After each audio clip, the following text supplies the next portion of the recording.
Iran ചെയ്യുന്ന ഏറ്റവും വലിയ അബദ്ധമായിരിക്കും ഇസ്രയേലിനെതിരായ യുദ്ധമെന്ന മുന്നറിയിപ്പുമായി എത്തിയിരിക്കുകയാണ് ഇസ്രയേൽ പ്രതിരോധ മന്ത്രി ഇസ്രയേൽ കാറ്റ്സ്. ഇറാൻ നേതാക്കൾ ഉയർത്തുന്ന നിരന്തരമായ ഭീഷണികൾ വിലപ്പോവില്ല എന്നും ശക്തമായ പ്രതിരോധം തീർക്കാൻ തങ്ങളുടെ സേന സജ്ജമാണെന്നും കാറ്റ്സ് പ്രതികരിച്ചു. എക്സിലൂടെയാണ് പ്രതിരോധ മന്ത്രിയുടെ മുന്നറിയിപ്പ് പുറത്തുവന്നത്. ഖുദ്സ് ഫോഴ്സ് കമാൻഡർ ഇസ്മായിൽ ഖാനി കഴിഞ്ഞ കുറച്ചു ദിവസങ്ങളായി ഇസ്രയേലിനെ തുടർച്ചയായി ഭീഷണിപ്പെടുത്തുകയാണ്. ഇത്തരം പരിഹാസ്യമായ ഭീഷണികളെക്കാൾ അദ്ദേഹത്തിന് ഒരു ചാരന്റെയോ വഞ്ചകന്റെയോ വേഷമാണ് ചേരുക. എന്തുതന്നെയായാലും ഇസ്രയേലിനെ ആക്രമിക്കുന്നതായിരിക്കും ഇറാൻ ചെയ്യുന്ന ഏറ്റവും വലിയ അബദ്ധം. ഞങ്ങൾക്ക് നേരെയുള്ള നീക്കങ്ങളെ പ്രതിരോധിക്കാൻ സേന സജ്ജമാണെന്നും കാറ്റ്സ് എക്സിൽ കുറിച്ചു. ഇസ്രയേലിന്റെ പ്രത്യാക്രമണങ്ങളിൽ നിന്ന് ഹോർമോസോ സാധാരണക്കാരായ ജനങ്ങളോ ഇറാനെ സഹായിക്കാൻ എത്തില്ല എന്നും തങ്ങളെ തടുത്തു നിർത്താൻ ഒരു ശക്തിക്കും കഴിയില്ല എന്നും കാറ്റ്സ് കൂട്ടിച്ചേർത്തു. തെക്കൻ ലെബനാനിൽ ഹിസ്ബുള്ളയുമായുള്ള നേരിട്ടുള്ള ഏറ്റുമുട്ടലിൽ 4 ഇസ്രയേലി സൈനികർ കൊല്ലപ്പെട്ടിരുന്നു. ഇതിന് പ്രതികാരമെന്നോണം ലെബനാനിലെ വിവിധയിടങ്ങളിലായി ഇസ്രയേൽ നടത്തിയ ആക്രമണത്തിൽ നിരവധി സാധാരണക്കാർക്കാണ് ജീവൻ നഷ്ടപ്പെട്ടത്. നിരവധി പേർക്ക് പരിക്കേൽക്കുകയും ചെയ്തിട്ടുണ്ട്. തങ്ങളുടെ സൈനികരുടെ ചോരയ്ക്ക് പകരം ചോദിക്കുന്നതിനായി ലെബനനിൽ വ്യാപക ആക്രമണം അഴിച്ചുവിടാൻ ഇസ്രയേൽ പ്രധാനമന്ത്രി ബെഞ്ചമിൻ നെതന്യാഹു സൈനികർക്ക് നിർദ്ദേശം നൽകിയിരുന്നുവത്രേ. ഇതുകൂടാതെ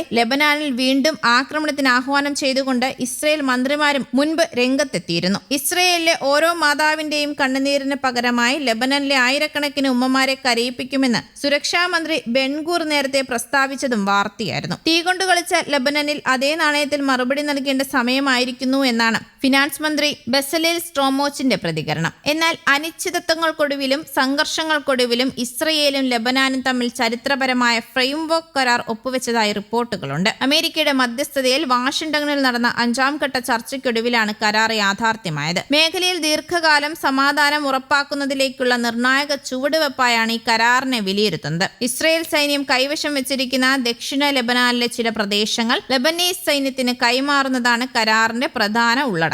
US സ്റ്റേറ്റ് ഡിപ്പാർട്ട്മെന്റിൽ നടന്ന ചടങ്ങിൽ US secretary of state Marco Rubio, ഇരു രാജ്യങ്ങളിലെയും അംബാസിഡർമാർ എന്നിവർ കരാറിൽ ഒപ്പുവെച്ചു. ഇതൊരു ദുഷ്കരമായ എന്നാൽ അനിവാര്യമായ യാത്രയുടെ തുടക്കമാണെന്ന് മാർക്കോ റൂബിയോ പ്രതികരിച്ചു. ചർച്ചകളുടെ തുടക്കത്തിൽ പലതവണ അട്ടിമറിക്കപ്പെടാൻ സാധ്യതയുണ്ടെന്ന് ഇസ്രയേൽ അംബാസിഡർ ആശങ്ക പ്രകടിപ്പിച്ചിരുന്നുവെങ്കിലും ഒടുവിൽ സമവായത്തിലെത്തുകയായിരുന്നു. ഇസ്രയേലും ലെബനാനും തമ്മിലുള്ള വിശാലവും സുസ്ഥിരവുമായ സമാധാനത്തിലേക്കുള്ള പാതയാണ് ഇതിലൂടെ തെളിയുന്നതെന്ന് അദ്ദേഹം കൂട്ടിച്ചേർത്തു. നേരത്തെ പൂർണ്ണമായ സൈനിക പിന്മാറ്റം വേണമെന്നായിരുന്നു ലെബനന്റെ ആവശ്യം. എന്നാൽ ഹിസ്ബുള്ളയുടെ നിരായുധീകരണവും അതിർത്തിയിലെ അവരുടെ സാന്നിധ്യം ഒഴിവാക്കുക എന്ന ഉറപ്പും ലഭിക്കാതെ പിന്മാറ്റമില്ല എന്ന നിലപാടിലായിരുന്നു ഇസ്രയേൽ. ഈ തർക്കങ്ങൾക്കിടയിലാണ് പൈലറ്റ് സോണുകൾ എന്ന ആശയത്തിലൂടെ ലെബനീസ് സൈന്യത്തിന് നിയന്ത്രണം കൈമാറാൻ ധാരണയായത്. ലെബനനിൽ ഇസ്രയേൽ സ്വീകരിക്കുന്ന നടപടികളും നിലപാടുകളുമാണ് ഇറാൻ US സമാധാന കരാറിന്റെ ഭാവിയെന്ന രാഷ്ട്രീയ വിദഗ്ധരുടെ നിരീക്ഷണവും ഉണ്ടായിരുന്നു. ഇറാൻ US സമാധാന ചർച്ചകൾ ധാരണാപത്രത്തിൽ ഒപ്പുവെച്ചിരിക്കുന്ന സാഹചര്യത്തിൽ ലെബനാനിൽ കഴിഞ്ഞ ആഴ്ച ഇസ്രയേൽ നടത്തിയ വ്യോമാക്രമണങ്ങൾ